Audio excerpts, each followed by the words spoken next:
Well, thank you very much, Larry. It's great to be back in beautiful Davos, Switzerland, and to address so many respected business leaders, so many friends, few enemies, and all of the distinguished guests. It's a who's who, I will say that. I've come to this year's World Economic Forum with truly phenomenal news from America. Yesterday marked the one-year anniversary of my inauguration, and today, after 12 months back in the White House, our economy is booming, growth is exploding, productivity is surging, investment is soaring, incomes are rising, inflation has been defeated, our previously open and dangerous border is closed and virtually impenetrable, and the United States is in the midst of the fastest and most dramatic economic turnaround in our country's history. Under the Biden administration, America was plagued by the nightmare of stagflation, meaning low growth and high inflation, a recipe for misery, failure, and decline. But now, after just 1 year of my policies, we are witnessing the exact opposite: virtually no inflation and extraordinarily high economic growth. Growth like I believe you'll see very shortly our country has never seen before, perhaps no country has ever seen before. Over the past 3 months, core inflation has been just 1.6%. Meanwhile, fourth quarter growth is projected to be 5.4%, far greater than anybody other than myself and a few others had predicted.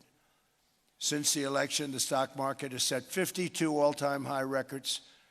So that's in 1 year, 52 records, adding $9 trillion in value to retirement accounts, 401ks, and people's savings. People are doing very well. They're very happy with me. Since my inauguration, we've lifted more than 1.2 million people off of food stamps, and after 4 years, in which Biden secured less than $1 trillion of new investment in our country. Think of that, $1 trillion, substantially less than that. In 4 years, we've secured commitments for a record-breaking $18 trillion, and we think when the final numbers come out, they'll be closer to $20 trillion of investment. That's never been done by any country at any time, not even close. Just over 1 year ago, under the radical left Democrats, we were a dead country. Now we are the hottest country anywhere in the world.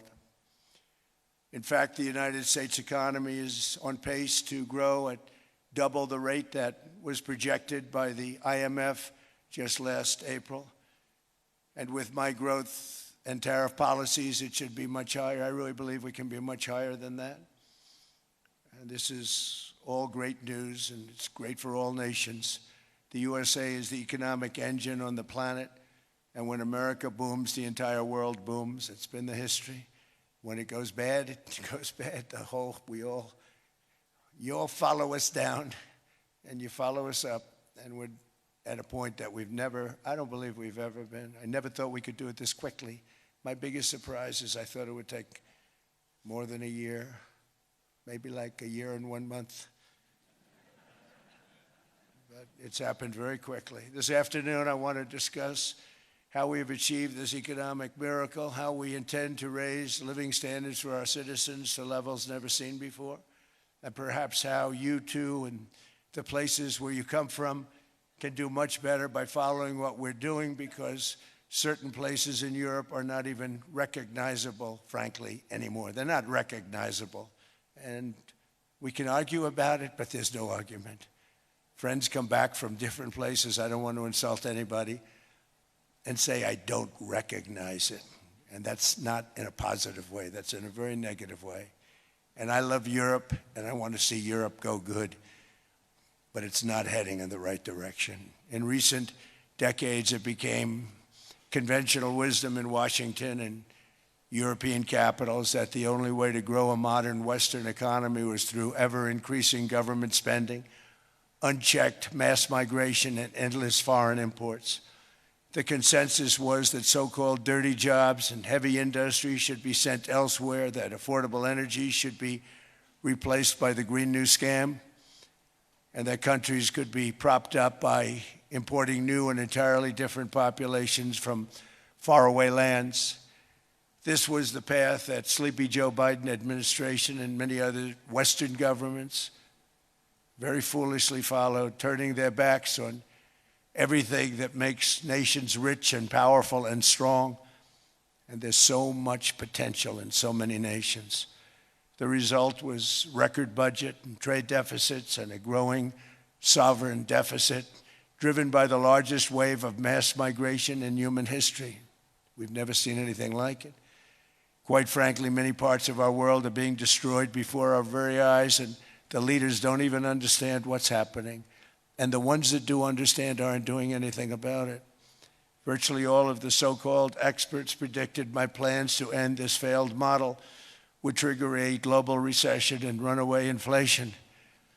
But we have proven them wrong. It's actually just the opposite. In 1 year, our agenda has produced a transformation like America has not seen in over 100 years.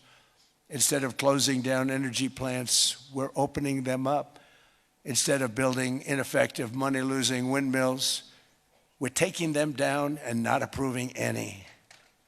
Instead of empowering bureaucrats, we're firing them, and they're going out and getting jobs in the private sector for 2 and 3 times what they were making in government. So they started off hating me when we fired them, and now they love me. Instead of raising taxes on domestic producers, we're lowering them and raising tariffs on foreign nations to pay for the damage that they've caused. In 12 months, we have removed over 270,000 bureaucrats from the federal payrolls, the largest single-year reduction in government employment since the end of World War II. Nobody thought that was coming, but we had no choice. To make a country great, you can't have all federal jobs. We've cut federal spending by $100 billion and slashed the federal budget deficit by 27% in the single year. It's going to go down quite a bit more from that, driving inflation way down from the record highs of the Biden administration. Every month, they went up and up and up. I promised to cut 10 old regulations for every single new regulation.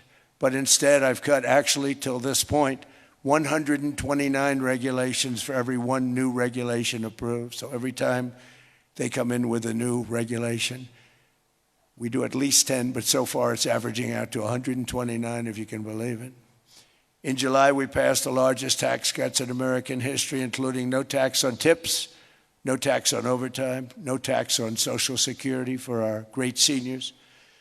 We also provided 100% expensing, that's the one they like, and bonus depreciation for all new equipment and capital investments to help companies expand and shift production to America. They are so in love with that. They build a plant, they're able to deduct it immediately, the whole thing, rather than waiting 38 to 41 years in the old days. This is a miracle taking place. Nobody thought it would ever be done by any country, but it's done by us. It was what made my first term the most successful 4-year term that we've ever had from a financial standpoint. And now we've upped it. This is a 10-year program, not a 1-year program. But you're allowed to deduct everything in 1 year. It used to be 38 to 41 years.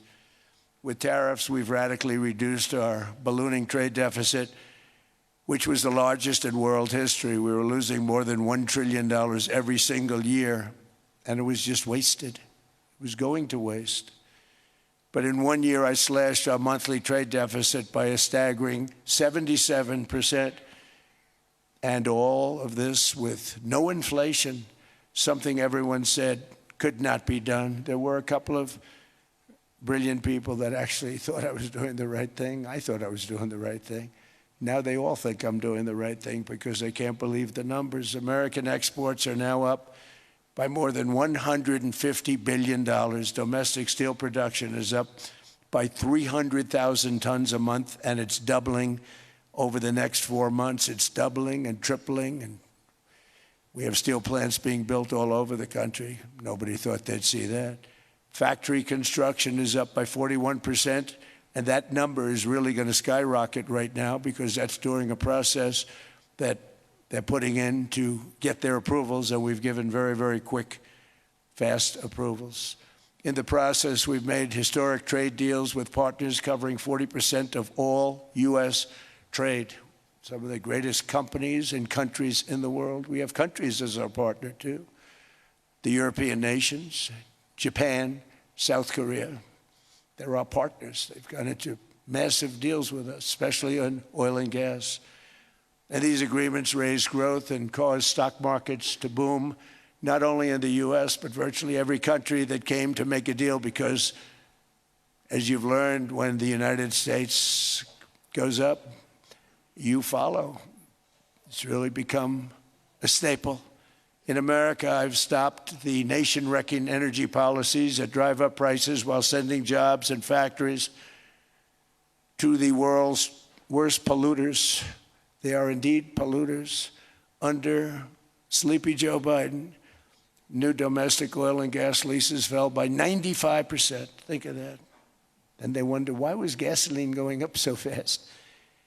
The gasoline actually topped $5 a gallon, and some places $7 a gallon, and more than 100 major power plants were violently shut down by incompetent people that had no idea what the hell they were doing.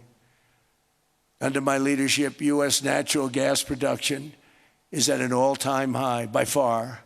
U.S. oil production is up by 730,000 barrels a day, and last week we picked up 50 million barrels from Venezuela alone. Venezuela has been an amazing place for so many years, but then they went bad with their policies. 20 years ago, it was a great country, and now it's got problems, but we're helping them. And those 50 million barrels, we're going to be splitting up with them, and they'll be making more money than they've made in a long time. Venezuela is going to do fantastically well. We appreciate all of the cooperation we've been giving. We've been giving great cooperation. Once the attack ended, and they said, let's make a deal. More people should do that. But Venezuela is going to make more money in the next 6 months than they've made in the last 20 years. Every major oil company is coming in with us. It's amazing. It's a beautiful thing to see. The leadership of the country has been very good. They've been very, very smart. The price of gasoline is now below $2.50 a gallon in many states, $2.30 a gallon in most states, and will soon be averaging less than $2 a gallon. In many places, it's already down even lower, $1.95 a gallon. Numerous states are at $1.99, numbers that nobody has heard for years. Actually, since my last administration, we got it down to around those numbers. I've signed an order directing and approval of many new nuclear reactors. We're going heavy into nuclear. I was not a big fan because I didn't like the risk, the danger. But they have the progress they've made with nuclear is unbelievable, and the safety progress they've made is incredible. We're very much into the world of nuclear energy, and we can have it now at good prices and very, very safe. And we're leading the world in AI by a lot.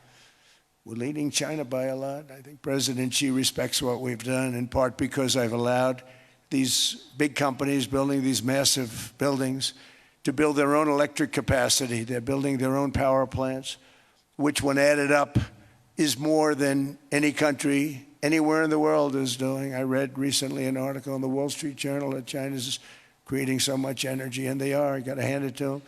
But we're creating as much or more, and we're letting them do that. I'm very proud of it. It was my idea. I said, you can't create this much energy. We needed more than double the energy currently in the country just to take care of the AI plants. And I said, we can't do that. We have an old grid system.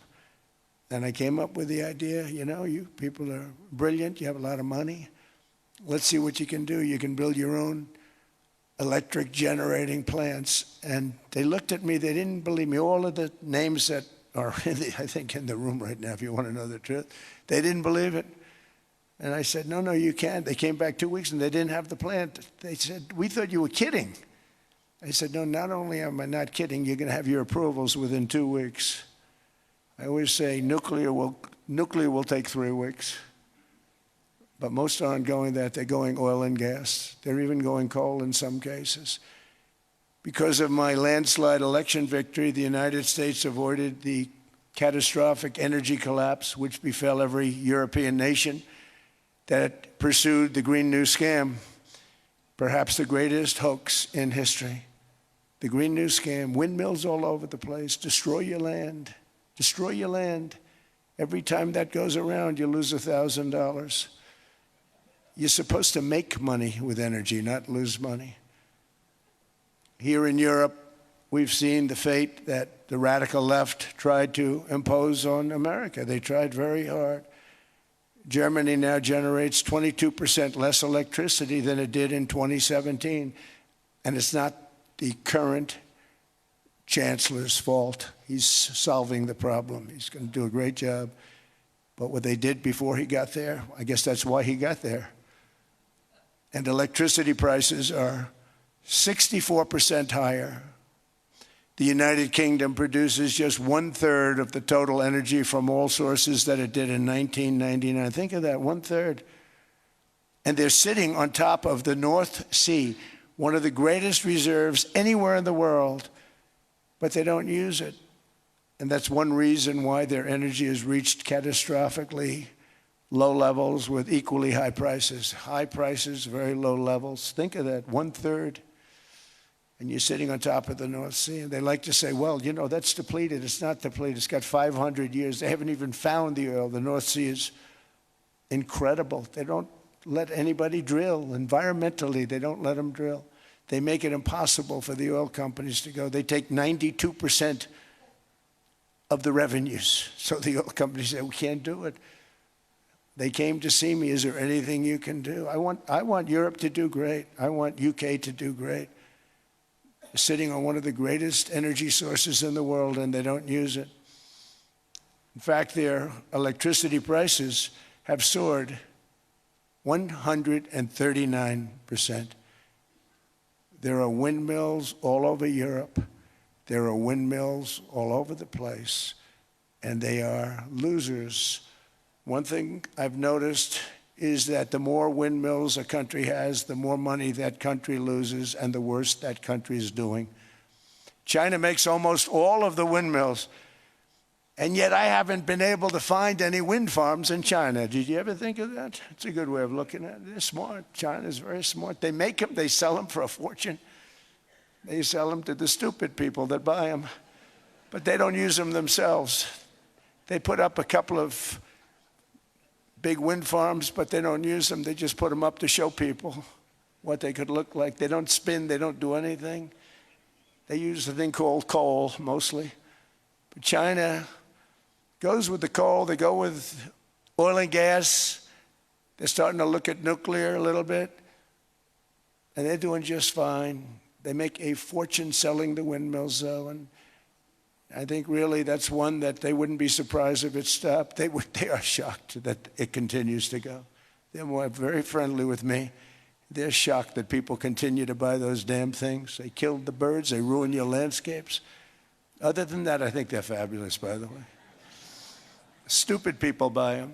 The consequences of such destructive policies have been stark, including lower economic growth, lower standards of living, lower birth rates, more socially disruptive migration, more vulnerability to hostile foreign adversaries, and much, much smaller militaries.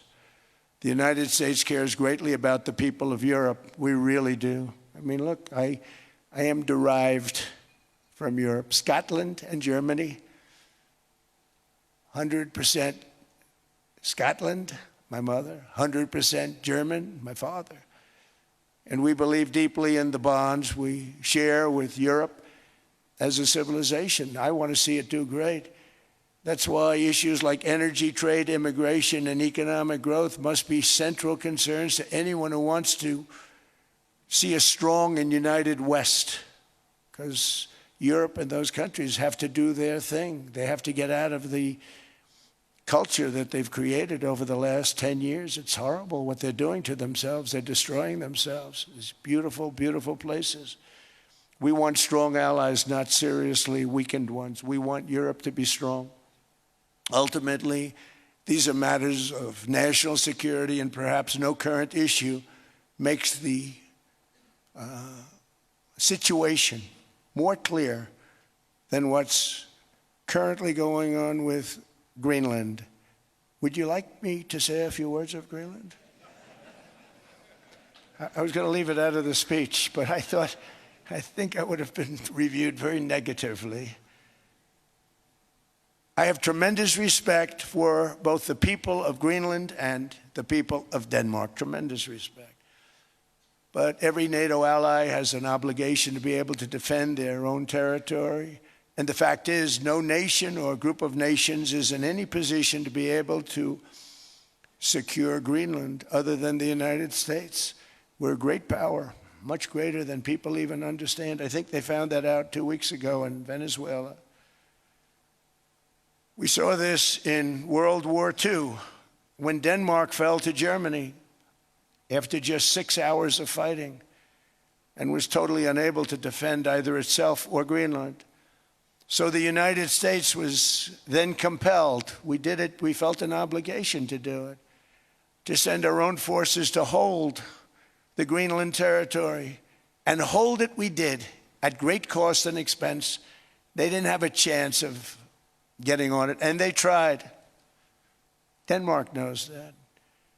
We literally set up bases on Greenland for Denmark. We fought for Denmark. We weren't fighting for anyone else. We were fighting to save it for Denmark. Big, beautiful piece of ice. It's hard to call it land. It's a big piece of ice. But we saved Greenland and successfully prevented our enemies from gaining a foothold in our hemisphere. So we did it for ourselves also. And then after the war, which we won it big. Without us, right now you'd all be speaking German and a little Japanese, perhaps. After the war, we gave Greenland back to Denmark.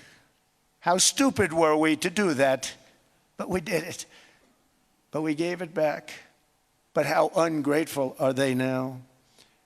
So now our country and the world face much greater risks than it did ever before because of missiles, because of nuclear, because of weapons of warfare that I can't even talk about. 2 weeks ago, they saw weapons that nobody ever heard of. They weren't able to fire one shot at us. They said, what happened? Everything was discombobulated. They said, we've got them in our sights. Press the trigger, and nothing happened. No anti-aircraft missiles went up. There was one that went up about 30 feet and crashed down right next to the people that sent it. They said, what the hell is going on? Those defensive systems were made by Russia and by China. So they're going to go back to the drawing boards, I guess. Greenland is a vast, almost entirely uninhabited and undeveloped territory. It's sitting undefended in a key strategic location between the United States, Russia, and China. That's exactly where it is, right smack in the middle. Wasn't important nearly when we gave it back. You know, when we gave it back, it wasn't the same as it is now. It's not important for any other reason, you know. Everyone talks about the minerals. There's so many places. There's no rare earth. No such thing as rare earth. There's rare processing. But there's so much rare earth. And to get to this rare earth, you got to go through hundreds of feet of ice. That's not the reason we need it. We need it for strategic national security and international security. This enormous unsecured island is actually part of North America on the northern frontier of the Western Hemisphere. That's our territory. It is therefore a core national security interest of the United States of America. And in fact, it's been our policy for hundreds of years to prevent outside threats from entering our hemisphere, and we've done it very successfully. We've never been stronger than we are now. That's why American presidents have sought to purchase Greenland for nearly 2 centuries. You know, for 2 centuries they've been trying to do it. They should have kept it after World War II, but they had a different president. That's all right. People think differently. Much more necessary now than it was at that time, however. In 2019, Denmark said that they would spend over $200 million to strengthen Greenland's defenses. But as you know, they spent less than 1% of that amount. 1%. There's no sign of Denmark there. And I say that with great respect for Denmark, whose people I love, whose leaders are very good. It's the United States alone that can protect this giant mass of land, this giant piece of ice, develop it and improve it and make it so that it's good for Europe and safe for Europe and good for us. And that's the reason I'm seeking immediate negotiations to once again discuss the acquisition of Greenland by the United States, just as we have acquired many other territories throughout our history, as many of the European nations have. They've acquired. There's nothing wrong with it. Many of them. Some went in reverse, actually, if you look. Some had great, vast wealth, great, vast lands all over the world. They went in reverse. They're stuck back where they started. That happens too. But some grow. But this would not be a threat to NATO. This would greatly enhance the security of the entire alliance, the NATO alliance. The United States is treated very unfairly by NATO. I want to tell you that. And when you think about it, nobody can dispute it. We give so much and we get so little in return. And I've been a critic of NATO for many years. And yet I've done more to help NATO than any other president by far, than any other person. You wouldn't have NATO if I didn't get involved in my first term. The war with Ukraine is an example. We are thousands of miles away, separated by a giant ocean. It's a war that should have never started, and it wouldn't have started if the 2020 US presidential election weren't rigged. It was a rigged election. Everybody now knows that. They found out. People will soon be prosecuted for what they did. It's probably breaking news, but it should be. It was a rigged election. You can't have rigged elections. You need strong borders, strong elections, and ideally a good press. I always say it. Strong borders, strong elections, free, fair elections, and a fair media. The media is terrible. It's very crooked. It's very biased, terrible. But someday it'll straighten out because it's losing all credibility. Think of it. When I went in a landslide, a giant landslide, won all 7 swing states, won the popular vote, won everything, and they only get negative press. That means that it has no credibility. And if they're going to get credibility, they're going to have to be fair. So you need a fair press. But you also need those other elements. And I inherited a terrible, terrible situation. If you look, the border was open. The inflation was raging. Everything was bad with the United States when I came into office. But I also inherited a mess with Ukraine and Russia, something that would have never happened. And I know Putin very well. He and I would discuss Ukraine. It was the apple of his eye, but he wasn't going to do anything. I said, Vladimir, you're not doing it. He would never have done it. It was terrible what happened. I could see it happening, too. After I left, I could see it happening. Biden had given Ukraine and NATO $350 billion, a staggering sum, $350 billion. I came in, and just like the southern border, just like inflation, just like our economy, I said, wow, this place is in trouble, meaning our country. All of these things were out of control. But the border was out of control. We fixed it with the strongest border anywhere in the world. And I've now been working on this war for 1 year, during which time I settled 8 other wars. India, Pakistan. I settled other wars that were Vladimir Putin called me, Armenia, Azerbaijan, He said, I can't believe you settled that one. They were going on for 35 years. I settled it in one day. And President Putin called me.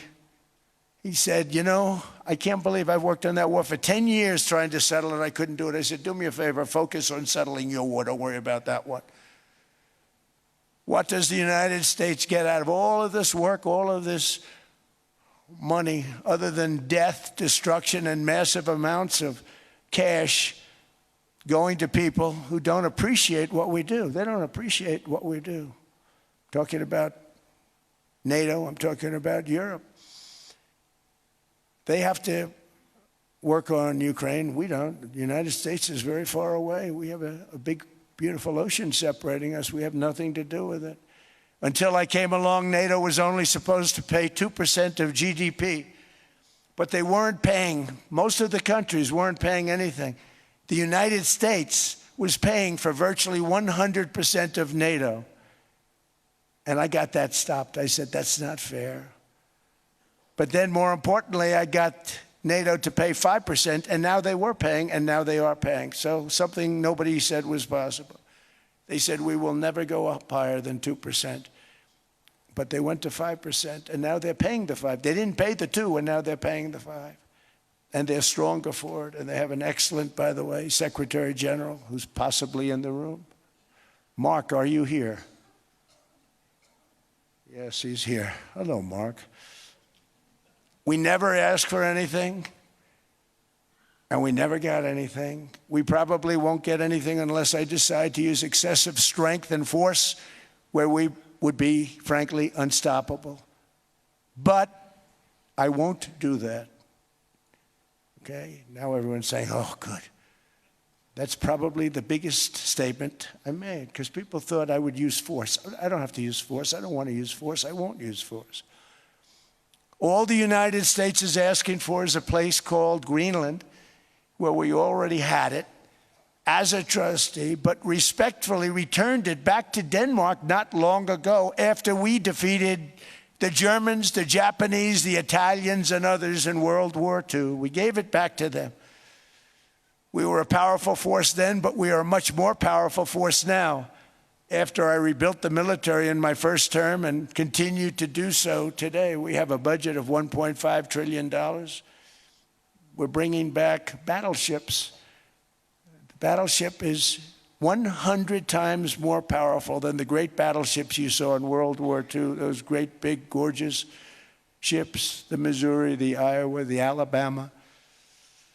Because I thought maybe we could take them out of mothballs. They said, no, sir, these ships are 100, think of that, 100 times more powerful than those big, magnificent pieces of art that you saw so many times ago, that you still see on television. You say, wow, what a force. 100 times, each ship 100 times more powerful than the big battleships of the past. So that was the end of the mothball story. So what we have gotten out of NATO is nothing except to protect Europe from the Soviet Union and now Russia. I mean, we've helped them for so many years. We've never gotten anything, except we pay for NATO. And we paid for many years until I came along. We paid for, in my opinion, 100% of NATO because they weren't paying their bills. And all we're asking for is to get Greenland, including right title and ownership, because you need the ownership to defend it. You can't defend it on a lease. Number one, legally it's not defensible that way, totally. And number two, psychologically, who the hell wants to defend a license agreement or a lease, which is a large piece of ice in the middle of the ocean where if there is a war, much of the action will take place on that piece of ice. Think of it. Those missiles would be flying right over the center of that piece of ice. All we want from Denmark for national and international security and to keep our very energetic and dangerous potential enemies at bay is this land on which we're going to build the greatest golden dome ever built. We're building a golden dome that's going to, just by its very nature, going to be defending Canada. Canada gets a lot of freebies from us, by the way. They should be grateful also, but they're not. I watched your Prime Minister yesterday. He wasn't so grateful. But they should be grateful to us. Canada lives because of the United States. Remember that, Mark, the next time you make your statements. What we did for Israel was amazing, but that's nothing compared to what we have planned for the United States, Canada, and the rest of the world. We are going to build a dome like no other. We did it for Israel. And by the way, I told Bibi, stop taking credit for the dome. That's our technology. That's our stuff. But they had a lot of courage, and they were good fighters, and they did a good job, and we wiped out the Iran nuclear threat like nobody can believe. Nobody's ever seen anything like it. That, Venezuela, taking down Soleimani, wiping out al-Baghdadi when he tried to reinstitute ISIS. We did a lot. I did a lot of big things, all perfectly executed. Everyone was perfectly executed. Somebody told me that, a military expert told me, sir, everything you've done has been perfectly executed. I said, I know. So other presidents have spent, whether foolishly or not, trillions and trillions of dollars on NATO and gotten absolutely nothing in return. We've never asked for anything. It's always a one-way street. Now they want us to help them with Ukraine. And we say, we're going to. I'm really helping, not even them. I want to see, last week, if you saw, it was 10,000 soldiers, but last month it was 31,000 soldiers died. 31,000. That's this room times, the number of people in this room times 30. Think of it. 30,000 soldiers died in 1 month. The month before it was 27,000. The month before that it was 28,000. The month before that it was 25,000. It's a bloodbath over there.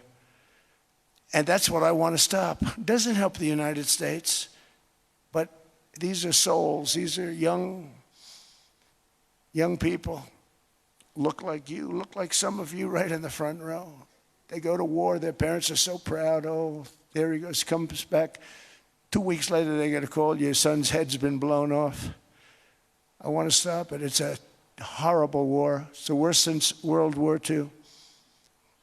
They keep going, they'll exceed World War II. The numbers are staggering, how many people they've lost. They don't want to talk about it.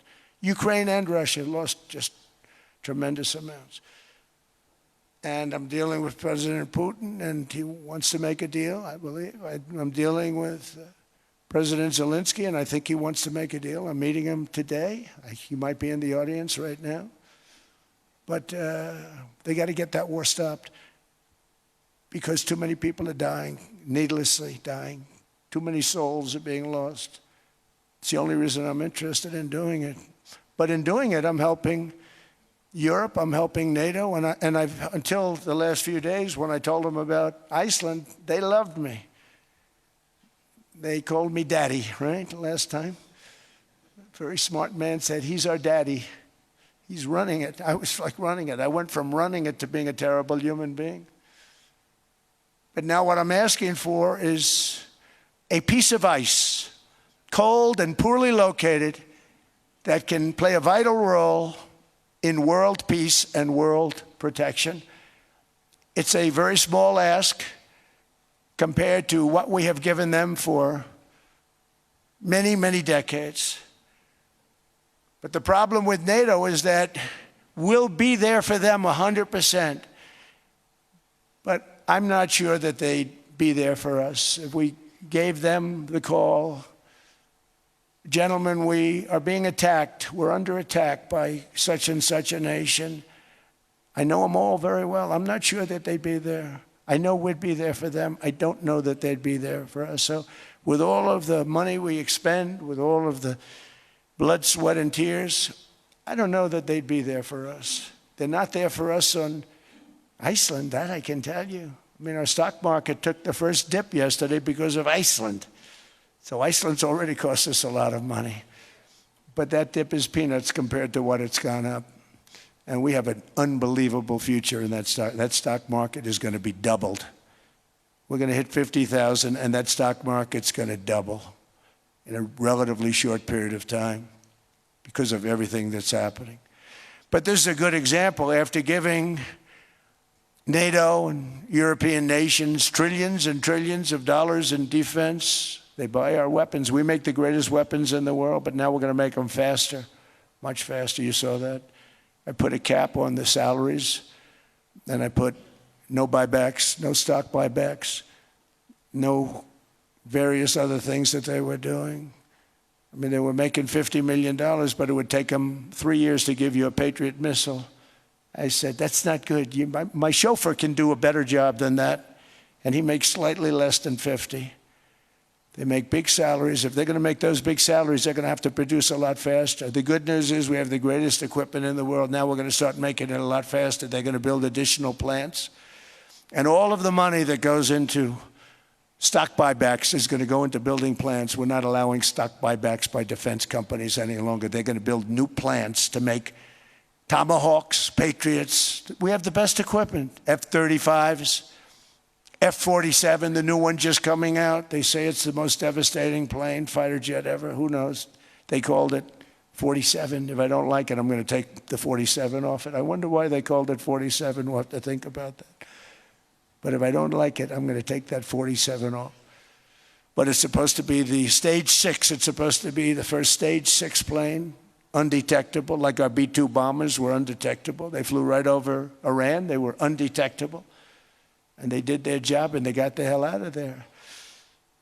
So we want a piece of ice for world protection, and they won't give it. We've never asked for anything else, and we could have kept that piece of land, and we didn't. So they have a choice. You can say yes, and we will be very appreciative, or you can say no, and we will remember. A strong and secure America means a strong NATO, and that's one reason why I'm working every day to ensure our military is very powerful, our borders are very strong, and above all, our economy is strong because national security requires economic security and economic prosperity, and we have the greatest that we've ever had. Biden and his allies destroyed our economy and gave us perhaps the worst inflation in American history. They say 48 years, I say forever, but I think 48 years is the equivalent to forever. Whether it's 48 years or ever, it's terrible. Costing the typical family $33,000. What they did to this country should never, ever be forgotten.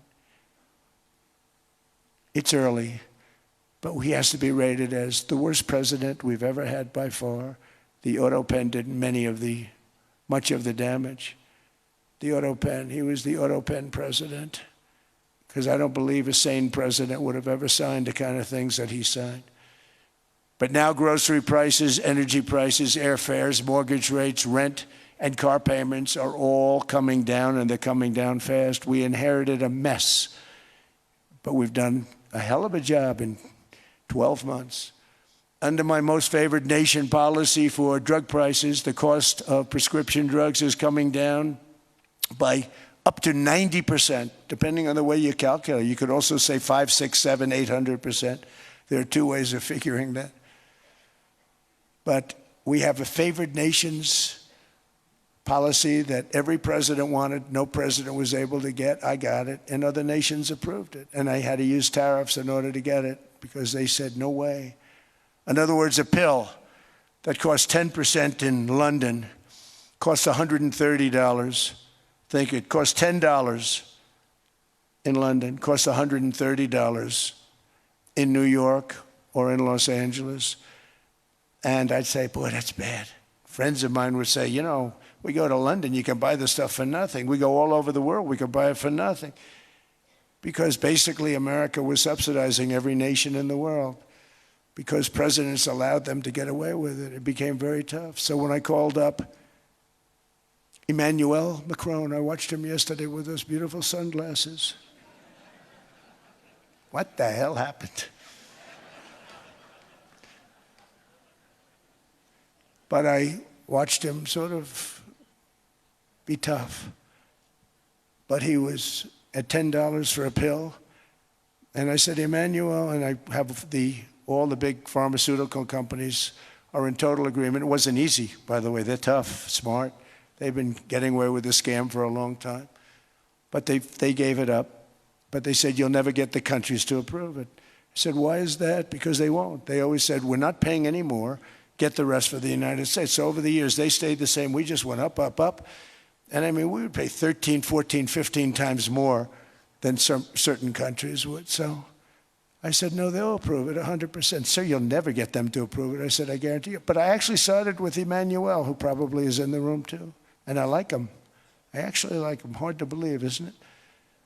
And I said, Emmanuel, you're going to have to lift the price of that pill to $20, maybe $30. Think of that. That means it's a doubling of prescription drugs. Might be a tripling, might be a quadrupling. It's not easy. No, no, no, Donald, I will not do that. I said, yes, you will, 100%. He said, no, no, no. You're asking me to double. I said, Emmanuel, you've been taking advantage of the United States for 30 years with prescription drugs. You really should do it, and you will do it. I have no doubt. In fact, I am 100% sure you're going to. No, no, no, I will not do it. Because he has to, in all fairness to him, he has to double or triple. Because the world being a bigger place than the United States, it's not that you meet in the middle. You just have to go up some, and we come down a lot. They go up a little, we come down a lot. So we're at $130, they're at 10. So they may have to go to 20 or 30. No more than that. I said, Emmanuel, you're going to be doubling or tripling? No, no, no. I said, here's the story, Emmanuel. The answer is you're going to do it fast. And if you don't, I'm putting a 25% tariff on everything that you sell into the United States and a 100% tariff on your wines and champagnes. And that's about 10 times more than what I'm requesting.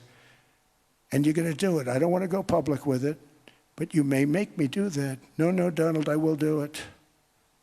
I will do it. It took me, on average, 3 minutes a country, saying the same thing. You will do it. They all said, no, no, no, I will not do it. You're asking me to double the cost of prescription. I said, that's right, because you've been screwing us for 30 years. And they said, we will not do it. I said, that's all right. On Monday morning, we're putting a 25, 30, 50. I gave different numbers for different countries. This is also national security we're talking about. Not fair. We're not going to subsidize the whole world. And every one of those countries have agreed to do it.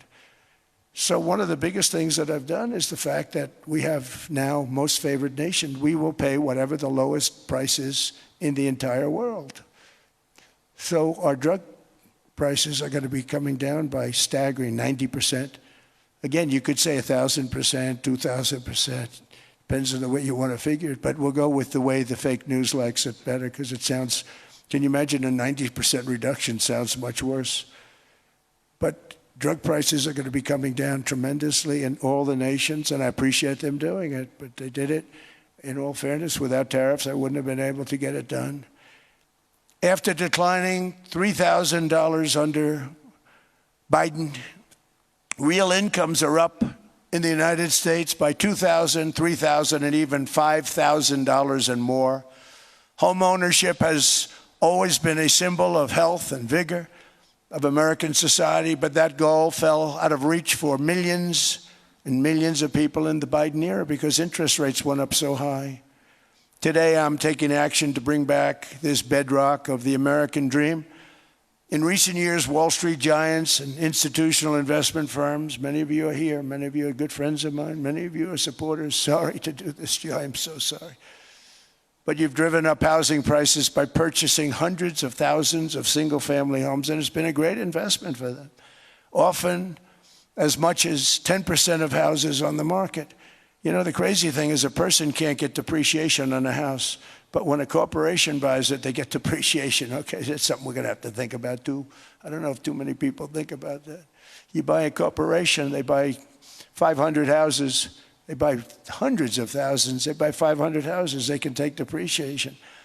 A person sweats and works and buys one house, they can't. But homes are built for people, not for corporations, and America will not become a nation of renters. We're not going to do that. That's why I have signed an executive order banning large institutional investors from buying single-family homes. It's just not fair to the public. They're not able to buy a house. And I'm calling on Congress to pass that ban into permanent law, and I think they will. One of the biggest barriers to saving for a down payment has been surging credit card debt. The profit margin for credit card companies now exceeds 50%, one of the biggest. And they charge Americans interest rates of 28%, 30%, 31%, 32%. Whatever happened to usury? So to help our citizens recover from the Biden disaster, all caused by this horrible president, I'm asking Congress to cap credit card interest rates at 10% for 1 year. And this will help millions of Americans save for a home. They have no idea they're paying 28%. They go out there a little late in their payment and they end up losing their house. It's terrible. To unleash innovation and savings and financing, I'm also working to ensure America remains the crypto capital of the world. And to that end, last year I signed the landmark Genius Act into law. Now Congress is working very hard on crypto market structure legislation, Bitcoin, all of them, which I hope to sign very soon, unlocking new pathways for Americans to reach financial freedom. And I did it for two reasons. Number one, I thought it was politically good, and it was. I got tremendous political support. But more importantly, China wanted that market too. It's just like they want the AI. And we've got that market, I think, pretty well locked up. If I didn't do it, Biden was totally against it until before the election when they realized that, there were millions of people voting against him over crypto. And all of a sudden they loved it very much, but it was too late. They blew it. But it is politically popular, but it's much more importantly, we have to make it so that China doesn't get the hold of it. And once they have that hold, we're not going to be able to get it back. So I'm honored to have done it. Finally, I've instructed government-backed institutions to purchase up to $200 billion in mortgage bonds to bring down interest rates. And I'll be announcing a new Fed chairman in the not-too-distant future. I think he'll do a very good job. See, I gave away some of it. I did give that away. So we have something, got something, but somebody that's very respected. They're all respected. They're all great. Everyone that I interviewed is great. Everyone could do, I think, a fantastic job. Problem is they change once they get the job. They do. They're saying everything I want to hear, and then they get the job. They're locked in for 6 years. They get the job, and all of a sudden, let's raise rates a little bit. I call them, sir, we'd rather not talk about this. It's amazing how people change once they have the job, but it's too bad. Sort of disloyalty, but they got to do what they think is right. We have a terrible chairman right now. Jerome, too late Powell. He's always too late. And he's very late with interest rates, except before the election, he was just fine for the other side. So we're going to have somebody that's great, and we hope he does the right job. Last week, the average 30-year mortgage rate dropped below 6% for the first time in many years. Another major factor in driving up housing costs was the mass invasion of our borders. And I have to say one thing about housing, because nobody ever says this. I am very protective of people that already own a house, of which we have millions and millions and millions. And because we have had such a good run, the house values have gone up tremendously.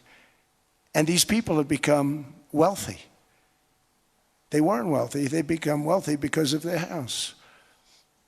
And every time you make it more and more and more affordable for somebody to buy a house cheaply, you're actually hurting the value of those houses, obviously, because the one thing works in tandem with the other.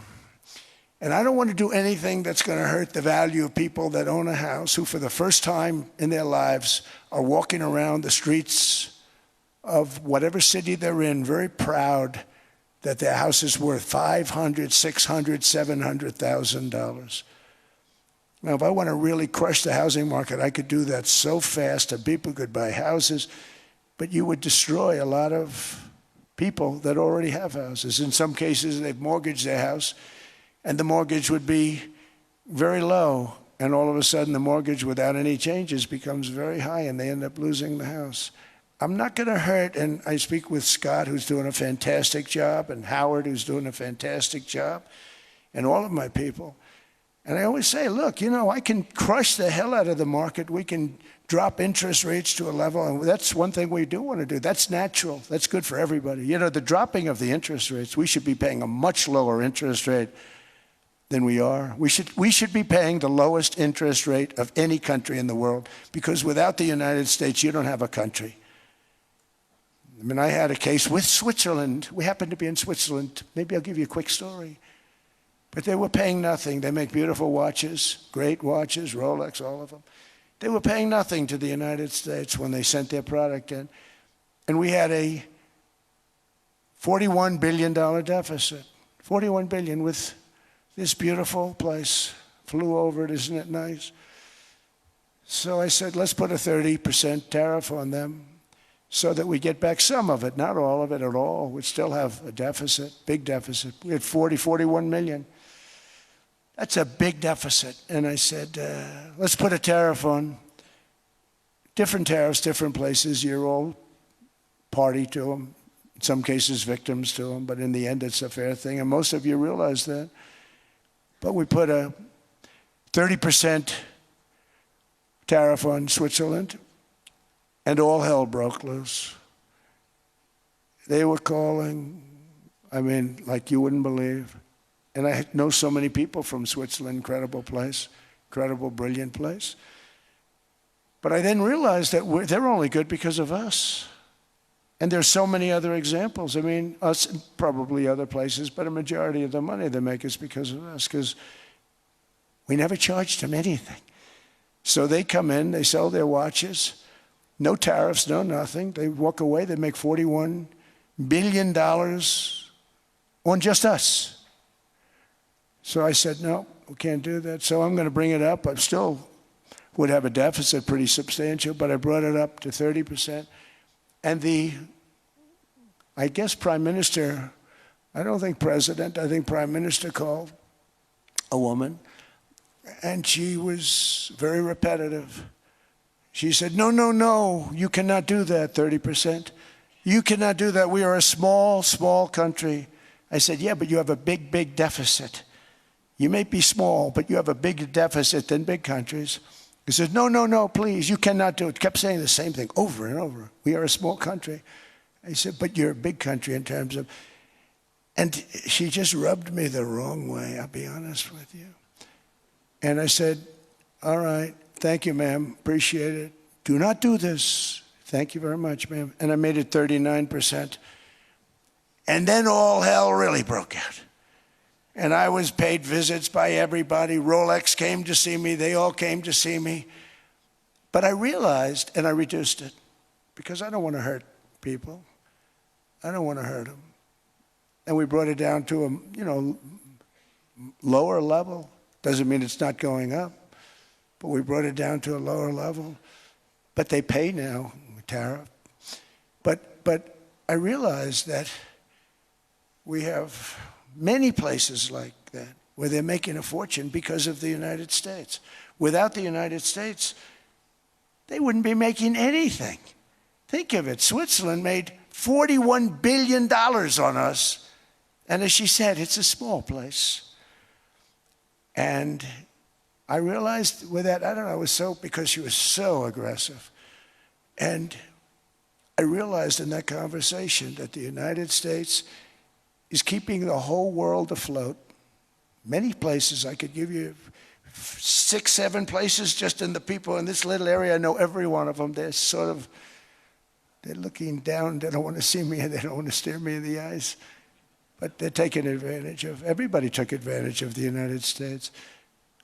But I've been very fair, and I gave them a tariff, and it was fine. But I realized that without us, it's not Switzerland anymore. Without us, it's not any of the countries that are represented here. And we want to work with the countries. We want to work with them. We're not looking to destroy them. I could have said 39, 40%. I could have said I want a 70% tariff, then we make money with Switzerland. But Switzerland would have been probably destroyed, financially destroyed. I don't want to do that. But we should be paying the lowest interest rate of everybody. I hope Scott's listening to this, because we should be paying the lowest interest rate of everybody. Without us, most of the countries don't even work. And then you have the protection factor. Without our military, which is the greatest in the world by far, without our military, you have threats that you wouldn't believe. You wouldn't believe. You don't have threats because of us, and that's because of NATO. One other thing, and I have to say it so importantly, in the old days, and I used to say I'm the youngest in the room. Now I'm among the older. I hate to say it. I don't feel old, but I'm among the older. But I remember not long ago, 20, 25 years ago, when good news came out about, let's say, the United States. The United States had a great quarter. The United States had a great month. All the stocks went up. And that's the way it's supposed to be. Now when they say the United States had a record quarter, it's unbelievable how well it's doing, all the stocks crash because they say, oh no, inflation, they're going to raise interest rates. And they do. Some of these stupid people like Powell, they raise interest rates. And what they do is they stop you from being successful. It used to be when we had a great quarter, a great month, great earnings, great anything, any good news, the stock market went up. That's the way it's going to be. We got to do that again, because that's the way it should be. Now when we have a great month, they want to kill it. Like we did over 5%. People were surprised. We should do 20%. We could do 25%. When we announce good numbers, and the reason is they're so petrified of inflation. And growth doesn't mean inflation. We've had tremendous growth with very low inflation. In fact, growth can fight inflation, proper growth. So we want to get back to the days when we announce great numbers, because we're going to be announcing phenomenal. You know, all these factories that are being built at record, thousands of businesses are being built right now. Remember, $18 trillion is invested. I think the second number is 3, and that was China many years ago. Investments in the country from outside. 18 trillion, nobody's ever seen. And that's money coming in and building things, factories. Thousands of businesses are being built, thousands. Hundreds of big factories, car plants are moving back to the United States. They're coming in from Canada, they're coming in from Mexico, from Japan. Japan's coming in and building plants here in order to avoid tariffs. They're coming in from China, they're coming in from all over the world. We have more plants being built now, car plants, than we've ever had built, even in the heyday from the 1940s and 50s. And they're bigger. They don't use renovations anymore where they take an old plant, they rip it down, they build a brand new plant, super modern plant. But it's happening at levels that nobody's ever seen. In 2024, the U.S. built less than 2 million new homes, but Biden admitted more than 8 million new migrants. And those days are over. In 2025, for the first time in 50 years, the United States had reverse migration. Boy, that was nice. And these were criminals that were being taken out of our country because they allowed people to come into our country from jails, from gangs, drug dealers, murderers. 11,888 murderers. We've gotten most of them out. And then ICE gets beat up by stupid people from leadership in Minnesota. We actually are helping Minnesota so much, but they don't appreciate it. Most places do. You know, Washington, D.C. is the safest place now in the United States. It was a very dangerous place to walk, and now you can walk with your wife, your kids, right through the middle of the city. Right now, Washington, D.C. is as safe as it gets. It was one of the most unsafe, I had to admit. We sent in the military, the National Guard. Within 2 months, it was great. Within 3 months, it's like a really great place and a safe place and a beautiful place. It's even been cleaned up. The graffiti's gone. The fences are gone. We don't have to worry about fences anymore. All of the places, the grasses are cut. and replaced with new grass in many cases. It's all going to happen in the spring.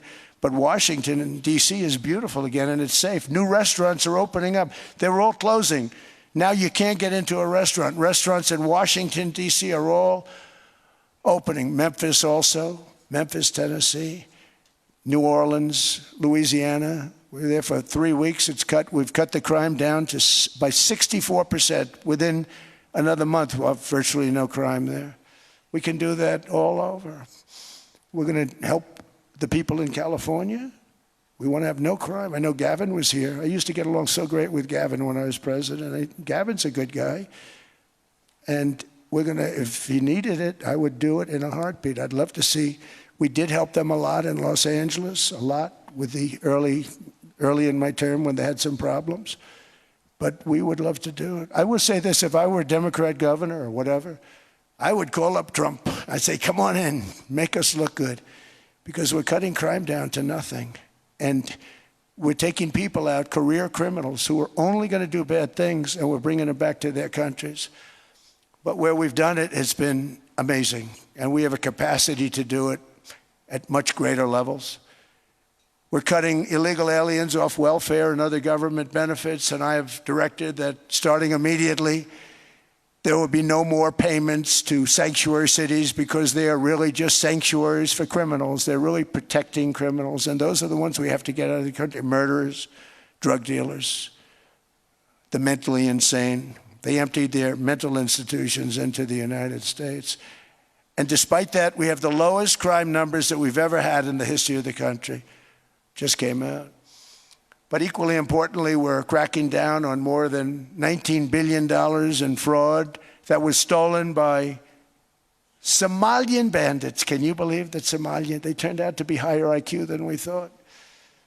I always say these are low IQ people. How did they go into Minnesota and steal all that money? And we have, they're pirates. They're good pirates, right? But we shoot them out of the water just like we shoot the drug boats out. They're not pirating too many boats lately, do you notice? When they go out into those boats, they want to take over a $1.5 billion tanker loaded up with oil, and they say, we're going to blow up your boat. They have powerful weapons. You hit the side of the boat, you blow the whole thing up. The insurance companies are petrified, so they say, just give them the boat. We'll give them money instead. And I don't do that. We blow them right the hell out of the water. We see them going out, we blow them out of the water. We don't have any pirates so much anymore. If we do, they won't be there long. We've cut down with the hitting of the boats that are loaded up with drugs, including submarines. Can you believe they actually buy small, they call them mini subs, very fast. They're meant for drugs. We've knocked out 2 of them. The Democrats say they were fishing. You have ruined somebody's fishing weekend, I would say. A submarine is not a fishing boat. You don't fish. But we've knocked down drugs by water, the oceans, the sea, by 97.2%. Think of that. And I actually say, who the hell are the 3%? Because I would not want to be piloting one of those boats. We knocked them down, and now we're going to start on land. We're going to knock it all out. The land is the easy part. What we did on sea is incredible, and that's our great military. The situation in Minnesota reminds us that the West cannot mass import foreign cultures, which have failed to ever build a successful society of their own. I mean, we're taking people from Somalia, and Somalia is a failed, it's not a nation. Got no government, got no police, got no military, got no nothing. And then we have this fake congressperson who they just reported is worth $30 million. You believe this?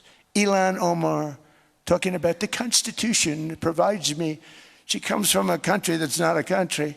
And she's telling us how to run America. Not going to get away with it much longer, let me tell you.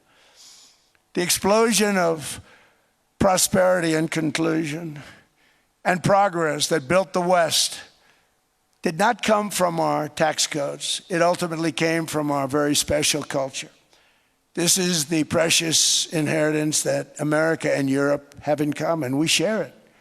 We share it, but we have to keep it strong. We have to become stronger, more successful, and more prosperous than ever. We have to defend that culture and rediscover the spirit that lifted the West from the depths of the Dark Ages to the pinnacle of human achievement. We live in an incredible, changing period. It's an unbelievable time, but we have to take advantage of the time that we're in. In our hands are technologies that our ancestors could scarcely have. I mean, they couldn't have even dreamt some of the things that we see today.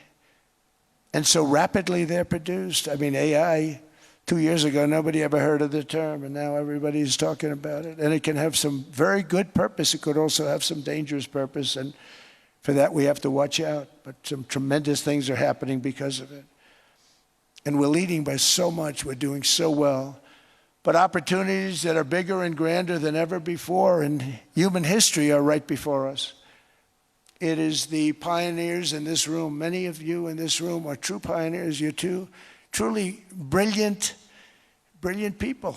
Just your ability to get a ticket is brilliant because you have about 50 people for every seat. I don't know what, that's Larry. Everything Larry touches turns to gold. He made this very successful. But you're in this room, and some of you are the greatest leaders anywhere in the world. You're the greatest brains anywhere in the world. And the future is unlimited, and to a large part because of you, and we have to protect you, and we have to cherish you. I always say we have to cherish our brilliant people because there aren't many of them. So together with confidence, boldness, and persistence, let us lift up our people, grow our economies, defend our shared destiny, and build a future for our citizens that is more ambitious, more exciting, more inspiring, and greater than the world has ever seen. We're in a position to do things that nobody else has ever even thought of before. And many of the people in this room are the ones that are doing it, and I want to congratulate you, and I'm with you all the way. You can do things that nobody else can even think about. So I congratulate you on your tremendous success. And the United States is back, bigger, stronger, better than ever before. And I'll see you around. Thank you all very much. Thank you very much.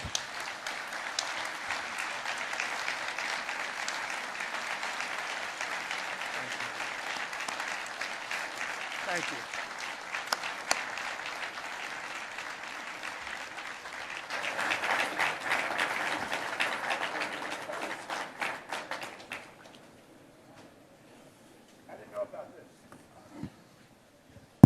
This was supposed to be a nice fire chat, Mr. President. Yes, good.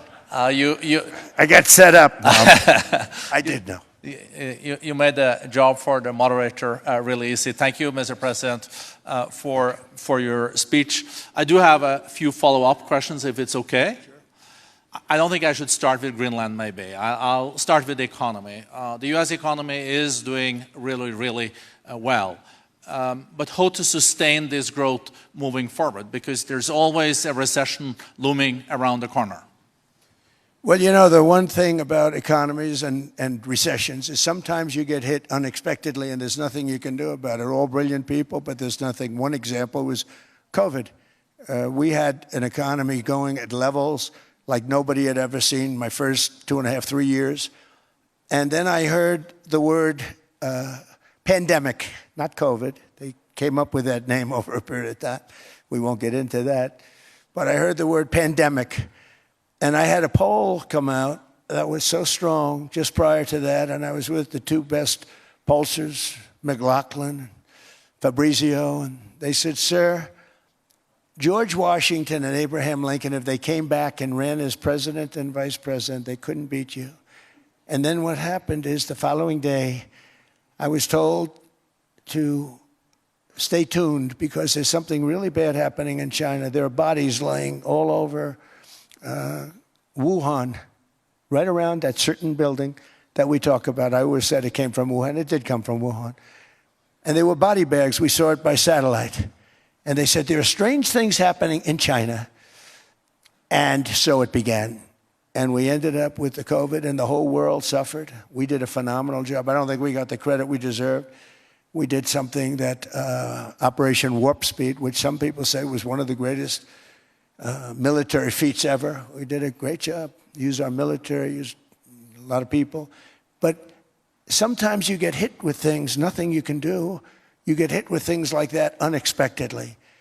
and we got through it. And when I left, the stock market was higher than it was previous to the COVID coming up. And I called it a great achievement. But things happen, bad things happen. The things that we can stop are wars if we're smart. That we can stop. Those are a matter of being intelligent and having intelligent people on the other side. Because wars are the worst of all. Wars are worse than anything. But we can stop wars because that's sort of up to us. But things like dust flying in the air, wherever COVID comes from or whatever comes, sometimes you have to be a little bit lucky.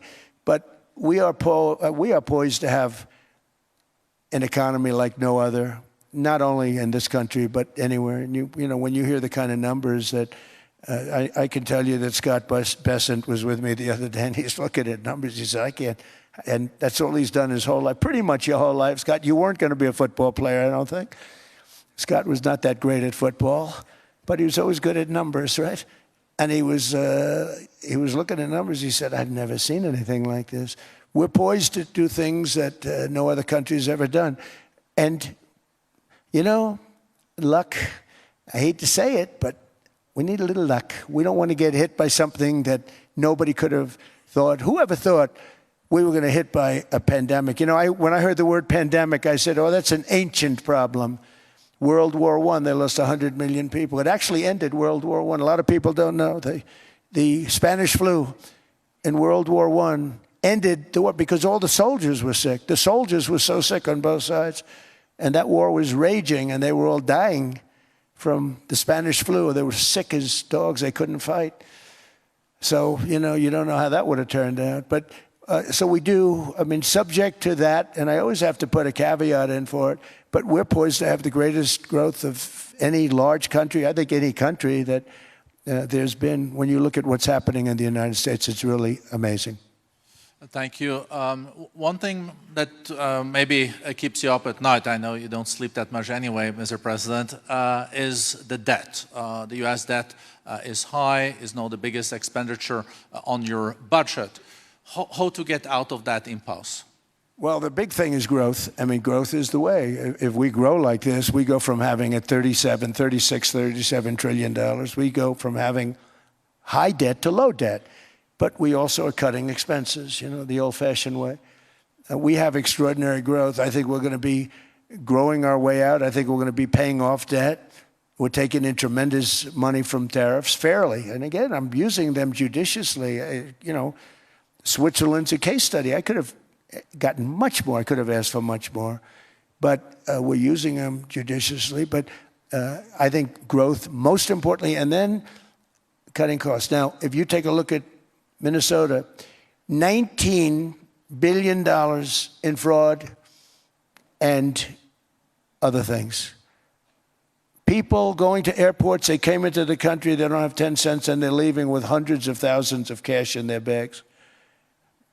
When we get to that, and our DOJ, Pam, and Todd, and all the people that work over there, and all of the people that work in here, I can tell you, Scott Bessent is working on that. It's a priority, right? You have your whole team. We're in there looking for where this money is coming from, how much it is. It could be more than $19 billion. Can you believe that? That's just one state.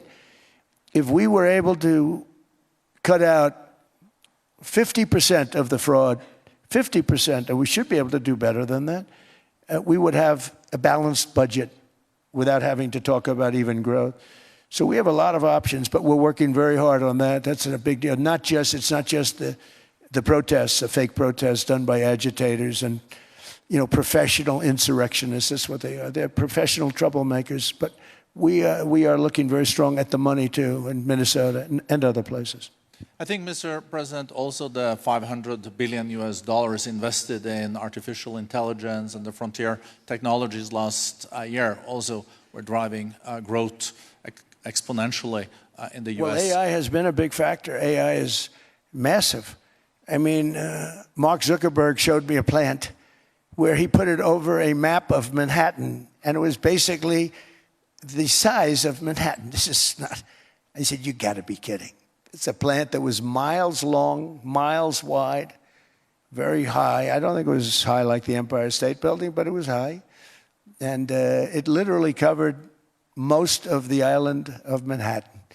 That's called a big plant. And, you know, when I heard they're going to spend $50 billion building it, I said, you know, if you spend $50 million, you can build a nice little shopping center. If you spend $500 million, you can build a good shopping center. But how do you spend $50 billion? When I looked at this thing, I said, you think you'll be able to do it for that? It's amazing when, you know, some of the plants that I see, and I see them all. And again, so big is we're letting them build their own electric generation. This way we have no problem. And otherwise they'd be complaining. There'd be nobody able to be, you know, we have an old grid system. And not only that, they're going to sell at a very cheap price the excess electricity that they create back into our grid. So that'll solve some problems for certain states that don't have enough electricity. We also know that on the AI, there is fierce competition between the US as the largest economy in the world, 27% of the global GDP and 5% of the global population, not doing that badly, and China. And we know that that competition is very tough on AI. I know you're heading to a state visit to China in April. How do you see the US-China relationship moving forward? Are you able to combine this tough competition with also collaboration? So I've always had a very good relationship with President Xi and with President Putin. Talk about, you know, the larger powers. But I've always had a very good relationship with President Xi of China. He's an incredible man. What he's done is amazing. He's highly respected by everybody. And I do now. I mean, now I have good. It was very severely interrupted by COVID. I used to call it the China virus, but he said, do you think you could use a different name? And I decided to do that because why should we have a problem over that? But I would do that, and they would. You're a true diplomat, huh? I became a diplomat for the first time. Well, you know who taught me that? Marco Rubio.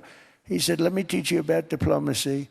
Hey, any guy that gets approved by 100% of the votes, think of it, he got liberal Democrats and radical right Republicans to approve him. He's the only one. The next one was like lost 45 votes, right? But he got all 100 votes voting for him. And at first I wasn't happy about it. I said, wait a minute, I don't like that. And now it turns out that the Democrats probably wish they didn't do that. And Marco has been fantastic. Marco, stand up, please. You have done a great job as Secretary of State. He's going to go down as the best Secretary of State. And Scott, and we have Susie, who's the first female Chief of Staff, and she's the best Chief of Staff, too. And I see Howard Lutnick, who I know spoke. And Howard's fantastic. Some of the deals we're doing are great. And I want to pay particular attention because we have Chris. And Chris, you got up and spoke, I think. He's the #1 oil man in the world because I was going to put Doug Burgum, who's fantastic. I don't know if Doug's here. Is Doug here? Doug Burgum is fantastic. He said, sir, there's one man better than me. And he introduced me to Chris. And he turns out to be. So we're drilling more oil and gas now than we ever have by almost double. Is that right, Chris? And on top of it, we got a lot coming out of Venezuela. So anyway, so we're doing great. The country is just doing great. We have great people. Thank you. And I see other people. We have Steve Witkoff. We have Jared. I got so many people. I'm in trouble because when I go back, they're going to be people with long faces. Sir, you didn't introduce me. I got so many people. And we have a lot of the greatest people anywhere in the world. I know them all. So I won't continue because we'd be here all day. Thank you, Mr. President. We also know that you're a deal maker, and then maybe coming back to Greenland and Ukraine. What kind of deal in the end do you see between the U.S. And Denmark?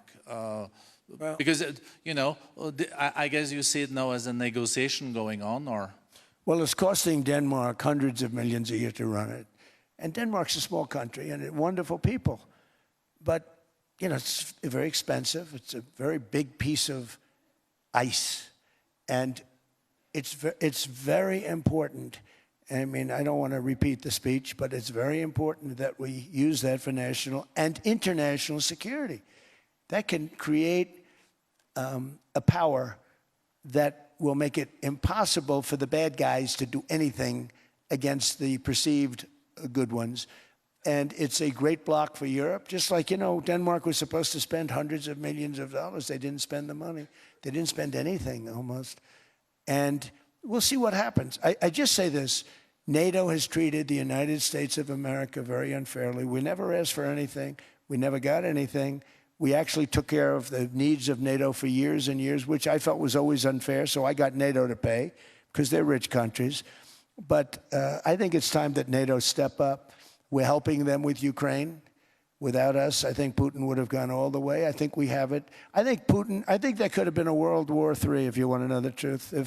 If Kamala was elected, or Joe, any one of those, you know, those thinkers, I think you could have ended up in World War III. And I will say Steve Witkoff has been dealing incredibly with, but we're not going to have World War III. We want to get it stopped, but we're not going to have World War III. I think if I wasn't elected, I think that could have evolved into World War III. It was a very, very bad situation. And it still is, but it's not that kind of bad. It's bad because so many young people are being killed. How close do you think there is on an agreement on Ukraine? I had the pleasure of speaking with Steve Witkoff and Jared Kushner yesterday. I know they're working hard on it. I know that they're also traveling now. Do you see this very close or still? Well, I hate to say it. I thought that was going to be, so I settled 8 wars plus. And I thought that was going to be one of my easier ones. Not the easiest. Some I settled in a matter of hours because I'm good at that stuff. You know, the United Nations should be doing this. I shouldn't be doing it, but it doesn't matter. It's got to get done, saving a lot of lives. We're saving millions of lives. With Ukraine, Russia, there's tremendous hatred between President Zelensky and President Putin. That's not good. That's not good for settlements. We know from dealing. There's abnormal hatred. With that being said, I think Russia wants to make a deal. I think Ukraine wants to make a deal. And we're going to try getting a deal done. We're getting, I think, Steve, I think I can say that we're reasonably close. What happens is oftentimes we'll have a deal with Russia. Russia's set, and President Zelensky will not do it. You saw that when he was in the Oval Office. I was not happy. And then we'll have President Zelensky wants to make a deal, and Putin doesn't want to make the deal. It's a very difficult balance, and it's big time, and it is, you know, to use a word, it's a bloodbath. It's horrible what's happening. It's a drone war. The drones are killing, you know, thousands of people a week, thousands. We have to get it stopped. So I believe they're at a point now, I'm going to meet with President Zelensky later today. I believe they're at a point now where they can come together and get a deal done. And if they don't, they're stupid. That goes for both of them. And I know they're not stupid. But if they don't get this done, they are stupid. So I don't want to insult anyone, but you got to get this deal done. Too many people are dying. It's not worth it. President Sisi is sitting on the first row here. He spoke earlier today and also complimented you on the Gaza deal. I think there will be a signing tomorrow. Of course, there are different views on this, but how important do you think this signing is on the Board of Peace? And do you think this is going to sustain? Do you think we now will see Gaza reconstructed and billions of US dollars invested? I do. I mean, I think we have peace in the Middle East. There are some little situations like Hamas, and Hamas has agreed to give up their weapons. Now, you know, they were born with a weapon in their hand, so it's not easy to do. When they were born with a rifle in their hand. It's not an easy thing for them, but that's what they agreed to. They've got to do it. And we're going to know, Jared, over the next 2 or 3 days, certainly over the next 3 weeks, whether or not they're going to do it. If they don't do it, they'll be blown away very quickly. They'll be blown away. You know, we have 59 countries that are part of that whole peace deal. And some of those countries aren't even they're near the Middle East, but they're not in the Middle East traditionally. And they want to come in and take out Hamas. They want to come in. They want to do whatever they can. There's a problem with Hezbollah in Lebanon, and we'll see what happens there, but that's a problem. But there are these little flames, but there's peace in the Middle East. Now, had we not gone in and knocked out with those big, beautiful, we just ordered 25 brand new ones, the latest and the greatest, the B-2 bomber. Think of them, they went in there at 2 o'clock in the morning with no moon, no light, no nothing, and every single one of those massive bombs hit its target, 100,000-pound bombs hit its target, every one of them. And then on top of it, from a submarine 300 miles away, we hit the sites with tomahawks, which is an unbelievable weapon. So, you know, we did our job. If we didn't do that, you would have never had peace in the Middle East. And the countries like Saudi Arabia, UAE, and Qatar could never have, and others could never have signed anything because you would have had this dark cloud, and the dark cloud was Iran with nuclear. Iran would, if we didn't take them out, they would have had a nuclear weapon within 2 months. They were very close to having the nuclear weapon, and we hit them hard.